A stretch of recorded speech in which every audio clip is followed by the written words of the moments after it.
On attaque le sujet mathématique 2 de Centrale Supélec filière PC 2024 qui introduit la notion de produit infini. Un produit infini, comment ça se construit? Eh bien, on utilise ce symbole que tu connais déjà si tu es en prépa, on va jusqu'à n. Ça nous donne une certaine expression qui dépend seulement de petit n, k est un indice muet. Et après, on fait tendre n vers l'infini et ça va nous donner une certaine expression qu'on va noter pi pour k variant de p jusqu'à plus l'infini, exactement comme on le fait avec les séries et le symbole somme, sauf qu'ici, on est avec le symbole produit.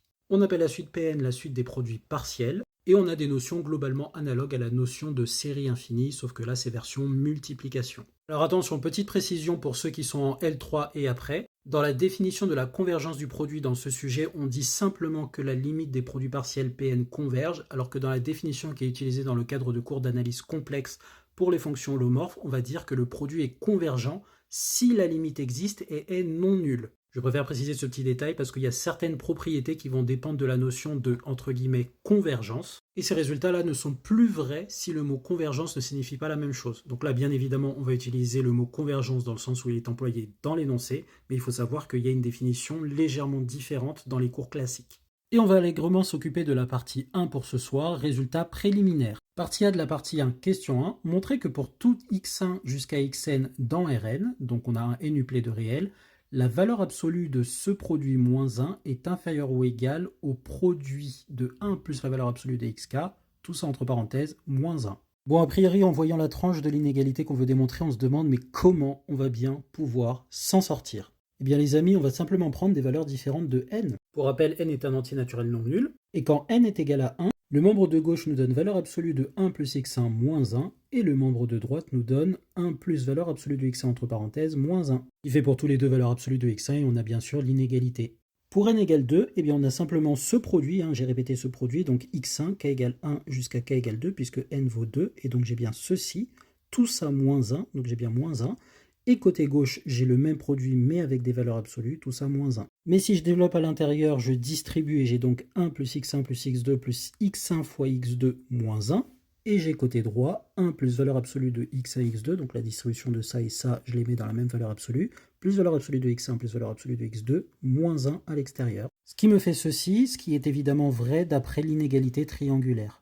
Donc on commence à comprendre comment ça va fonctionner, et on se donne donc un n-uplet de réel. Cette expression-là va être égale à une somme finie de produits de x, i1, ij, où les produits sont en fait les produits qui apparaissent dans les distributions des parenthèses. Donc je vais faire par exemple 1 fois x2, fois le suivant, etc., etc. Donc dans ce produit-là, il y en a un certain nombre, comme vous voyez ici, il peut y en avoir qu'un seul ou deux, ou trois, ça dépend de n. Quoi qu'il en soit, cette somme est finie. Les i1, ij sont tous distincts. Sachant que dans cette somme, on a un 1 qui va se simplifier donc avec ce 1-là. Alors pardon, je vais le faire apparaître là parce que ça sera plus simple que de l'exprimer comme les autres. Et donc j'aurai la valeur absolue de cette somme qui, par l'inégalité triangulaire, est inférieure ou égale à la somme de la valeur absolue du produit des xi1 jusqu'à xij, qui lui-même est égal à la somme des produits des valeurs absolues, puisque la valeur absolue est multiplicative. Mais ceci, qu'est-ce que c'est? C'est exactement le produit qui apparaît ici, puisqu'on a fait les distributions des valeurs absolues de xk, sauf qu'on n'a pas fait la distribution avec que des 1, et donc du coup avec le moins 1, ça nous donne bien cette expression. L'inégalité est bien démontrée pour tout n-uplet de réel. Check! Je précise que la rédaction est un petit peu succincte, donc notez bien tous les arguments que je donne à l'oral, ils sont à mettre sur la copie. À part les petits exemples de ce style qui sont faits pour intuiter et expliquer l'idée. Question 2, montrer que pour tout n-uplet x1, xn appartenant à moins 1 plus l'infini puissance n, on a le produit pour k variant de 1 jusqu'à n des 1 plus xk inférieur ou égal à l'exponentielle de la somme pour k variant de 1 jusqu'à n des xk. Question très simple quand on connaît son cours. D'après le cours, on a pour tout x réel, x plus 1 inférieur ou égal à exponentielle de x. Pour prouver ce résultat, si on ne se souvient pas que c'est dans le cours, on peut rapidement étudier la fonction exponentielle moins x moins 1 et en étudiant ses variations et en calculant son image en 0, on a cette inégalité, ou alors utiliser la convexité de la fonction exponentielle et remarquer que ça c'est la tangente en 0 et donc sa convexité nous dit qu'on est au-dessus de la tangente. Et donc on applique l'inégalité en xk et on obtient ceci. Et je fais les produits de chaque terme qui sont positifs, et les produits de chaque terme comme ça. Donc j'obtiens que ce produit est inférieur ou égal au produit des exponentielles xk pour k variant de 1 jusqu'à n, et ça on ouvre bien les yeux, ça veut simplement dire que j'ai exponentielle de x1 fois exponentielle de x2 fois exponentielle etc. jusqu'à exponentielle de xn. Ce qui par propriété de l'exponentielle est égal à exponentielle de x1 plus etc. plus xn. Désolé, j'avais oublié les plus, ce qui serait écrit comme ça avec le symbole sommation, ce qui est bien ce qu'on voulait démontrer. Check!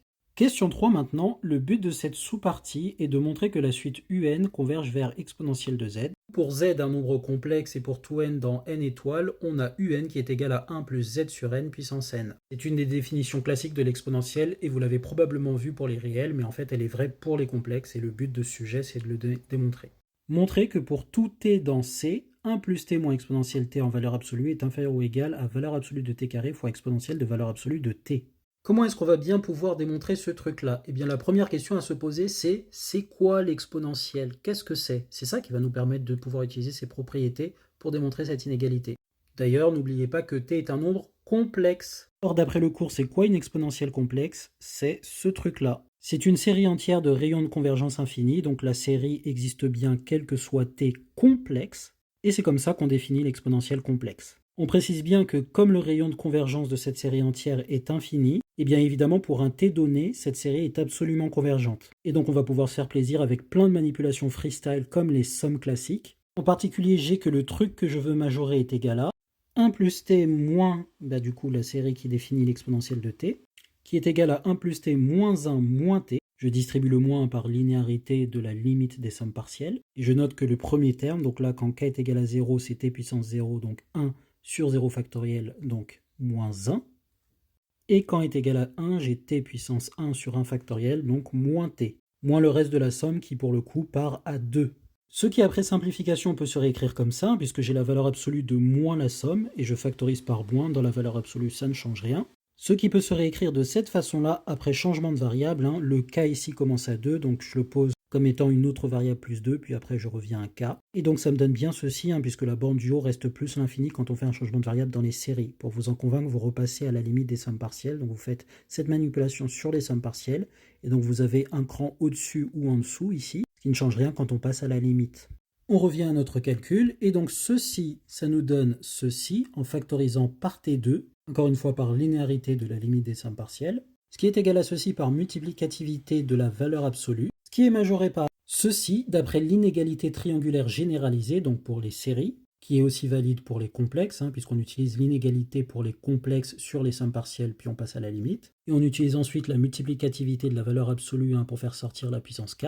Or, on note que 1 sur k plus 2 factoriel est plus petit que 1 sur k factoriel pour tout k de 0 à plus infini entier. Pourquoi? Parce que k plus 2 factoriel est plus grand que k factoriel, et en passant aux inverses, on a bien cette inégalité. Et donc tout ceci est bien majoré par cette expression, puisque chacun des termes, c'est valeur absolue de t puissance k fois 1 sur k plus 2 factoriel, et vu que c'est majoré par 1 sur k factoriel, le produit est majoré par valeur absolue de t puissance k fois 1 sur k factoriel, on applique la somme partielle et on passe à la limite, et on a bien que cette série-là majore cette autre série-là, et donc que cette expression-là majore ce qu'on avait au début. Oui, mais ce qui apparaît ici, c'est l'exponentielle de la valeur absolue de t. On a donc démontré ce qu'on voulait. Check. Question 4. Soit AB deux nombres complexes et n un entier naturel non nul, on note m le max des modules de A et B.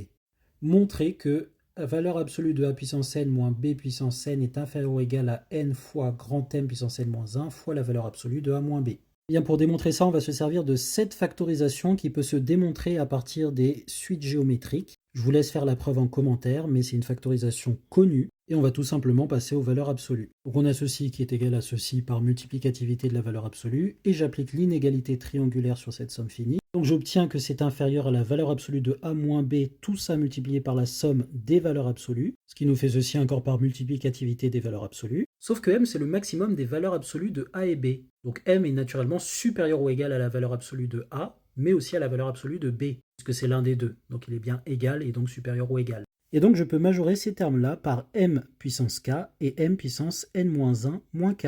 Ce qui me donne bien cette expression et ce qui me donne ceci. Or, ça ne dépend pas de k et j'ai de 0 jusqu'à n-1, donc n-1 moins 0 plus un terme, autrement dit n termes, c'est QFD. Question 5, on veut montrer que pour tout n, on a cette inégalité. Il faut être bien concentré et ouvrir l'œil, parce qu'on n'a pas ce qu'il faut si on se trompe. Eh bien, je réécris simplement cette expression de cette façon, et j'applique la question précédente pour cette valeur de A et de B.